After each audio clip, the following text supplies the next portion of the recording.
So, I guess it was convenient for you to turn your back on the woman who held your spine. Woman, you were brought forth from my side, created to support me like the gravity-stricken moon that's the brisk breath of nightfall. But when fear clawed its way into my heart when he called my name in the garden, you shrunk and hid your shameful body. Where were you when the Prince of Night found his way to your star? You watched him lie, and I watched you sit and set like sun, you mourning of a man you can't even see the nightmare you have become. I was there, standing in the distance having a conversation with my backbone. I wanted to stop you, but you let that evil reptile with eyes, slow dancing with deceit and tongue, swift as breeze, woo you dumb to think we could be wise as a god who thought the galaxies into existence. Adam, I thought he was my friend, letting me in on secrets God pinky promised the leaves not to tell.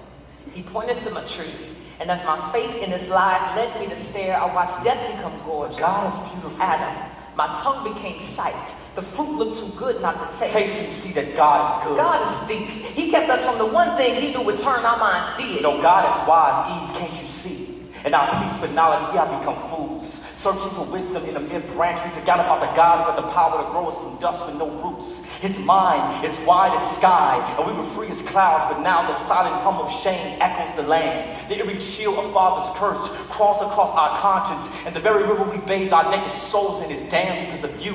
What have you done? Do not blame me for murder and name yourself victim as if we are not both ghosts with skin. You left me for dead. Did you forget the sixth day when God made you from dust? But he made you from me for me.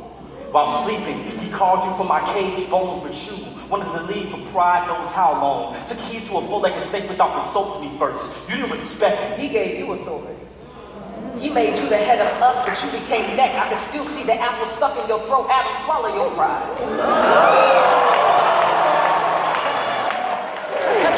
You were supposed to lead me, yet I am to blame. Your wife, your Eve, the one who is now shamed once beauty the moment you saw her breathe. Maybe I should noose a ribbon around my neck, make a skirt of wrapping paper, stuff my natural naked chest with leaves. Maybe then these bones will be enough gift for you again. This flesh enough body for you to bathe in. The day you remove God from your soul, emptied your nest of his glories. The day you begged me to take his place, fill your voids, become this image of perfection to satisfy your insecurities. God forbid our sons grow treating their sisters like cemeteries, stacking their bodies and bones in a closet to wear as one flesh every time they want to feel alive. Eve, please understand that you further prove my point. That prideful organ ruined beneath your breast beats with no submission for your husband. And for this, your future daughters would not be quiet, gentle, but some would be loud as nagging crows, scavenging on the dead earlobes of men. Their bodies, sculpted for God's glory, will become lures enticing our sons to sin, and they will. These women, your offspring, will hand their souls over to men who are not their God. They will kneel for value at the altar of man's approval, but that worship would not make them whole nor holy.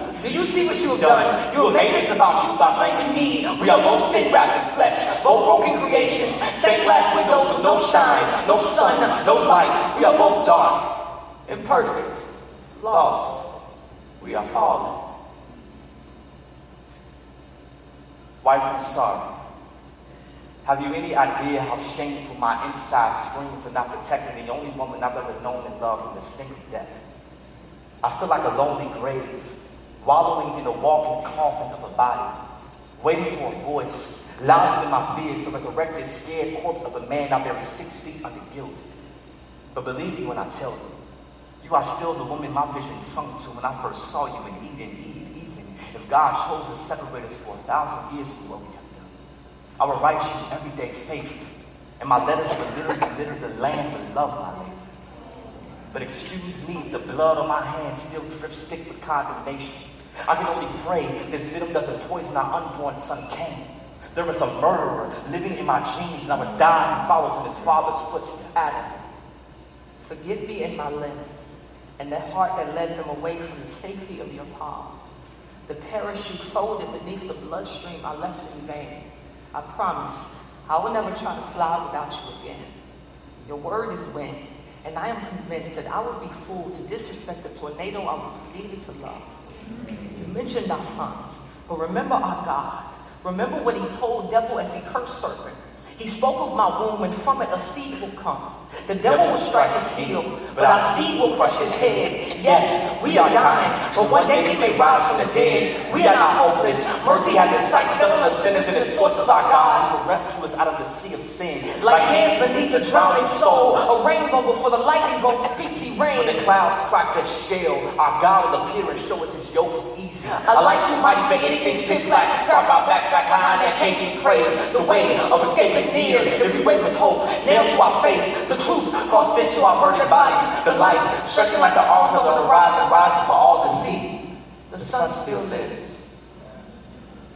Eve, forgive me. Adam, forgive me. God, We tried to be our own God. Please forgive us.